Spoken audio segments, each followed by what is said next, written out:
दोस्तों आज की इस वीडियो में हम टाइप्स ऑफ सेल्स के बारे में सीखेंगे, यानी खुलिये जो होते हैं वो कितने अक़साम के होते हैं।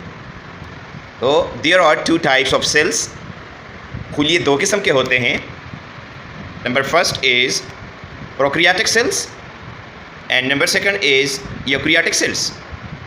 सबसे पहले हम प्रोकैरियोटिक सेल्स के बारे में सीखते हैं। These cells are very simple.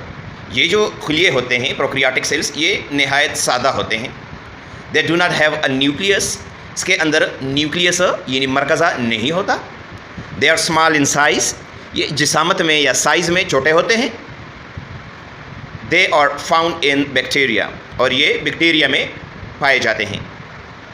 Example आप इस तरह दे सकते हैं कि बैक्टीरिया आर प्रोकैरियोटिक सेल्स, यानी बैक्टीरिया के अंदर प्रोकैरियोटिक सेल्स होते हैं। अब हम आते हैं नंबर सेकंड की तरफ, जो कि है eukaryotic cells. These are advanced cells. ये एडवांस खुलिये होते हैं, या हम इस तरह भी कह सकते हैं कि दीज आर कॉम्प्लेक्स सेल्स। ये पेचीदा किस्म के खुलिये होते हैं। They have a nucleus. इनके अंदर मरकज़ा होता है। They are larger than prokaryotic cells. ये प्रोकैरियोटिक सेल्स से बड़े होते हैं जिसामत में। Such kind of cells are found in plants, animals and humans. इस किस्म के जो खुलिये होते हैं ये पौधों, जानवरों और इंसानों में पाए जाते हैं। और मिसाल में आप ये दे सकते हैं कि और बॉडी सेल्स और यूकैरियोटिक सेल्स। हमारे जिस्म के जो खुलिये हैं ये सारे क्या है, ये यूकैरियोटिक सेल्स हैं होते हैं।